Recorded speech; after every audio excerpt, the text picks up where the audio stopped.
কই গো যাবে যে? চলো না। তুমি চলো না আগে, আমি যাচ্ছি। না, নিমন্ত্রণ তো আমাকে করেনি, বলো না, তোমাকে তো করেছে। আমি যদি আগে যাই কেমন একটা লজ্জা লজ্জা লাগে না? চলো না। তুমি চলো, আমি যাচ্ছি।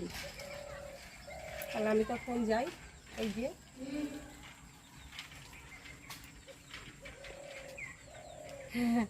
কাকিমা, এসে গেছি।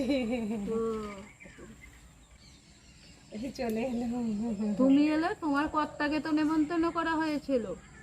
হ্যাঁ, কর্তা কর্তা পেছনে আসছে। আমি এলুম কি বলতো, ওই কর্তার তো বেশি খাওয়া চলে নি, সে ভুঁড়িটা বড় হয়ে গেছে, তো বিশালই ভুঁড়ি হয়ে গেছে, যে কোনো মুহূর্তে বাস্ট হবে বলে ডাক্তার বলছে অত খাওয়া চলবে না।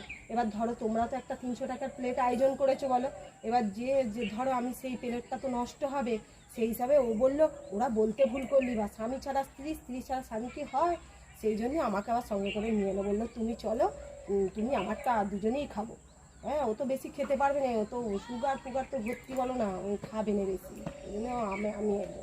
তো তুমি চলো, ওখানে ফুচকা পকোড়া দই লস্যি সব হয়েছে, তুমি যাও। পকোড়া যে হয়েছে, খাও। চিকেন পকোড়া হয়েছে। হ্যাঁ হ্যাঁ, ও, ভেজ পকোড়া হয়েছে, তারপরে সোয়াবিন পকোড়াও হয়েছে, তুমি যেটা খুশি খেতে। তুমি এরকম সাদা সাদা শাড়ি এনেছো কেন? হ্যাঁ, দেখো সব লাল হলুদ এইসব শাড়ি এনে, এই সাদা দেখো সাদা শাড়ি। তোমার বৌমার তো বিয়ে, বলো না, সবাই হলুদ লাল শাড়ি দেবে, তুমি বুঝতে পারছো, তোমাকে তো আর কেউ শাড়ি দেবে না।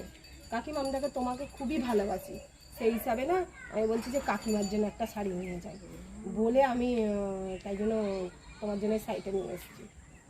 ও, তুমি তাহলে আমাকে খুব ভালোবাসো।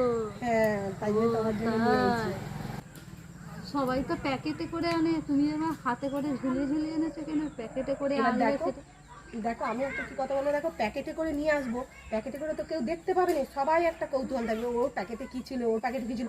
আমি তাই জন্য আবার শাড়ি কিনেছি, শাড়ি কিনে আবার কাঁধে ঝুলিয়ে নিয়ে চলে এসেছি, 5 জন দেখলো, ভালো না? হুম, হ্যাঁ, খুব ভালো।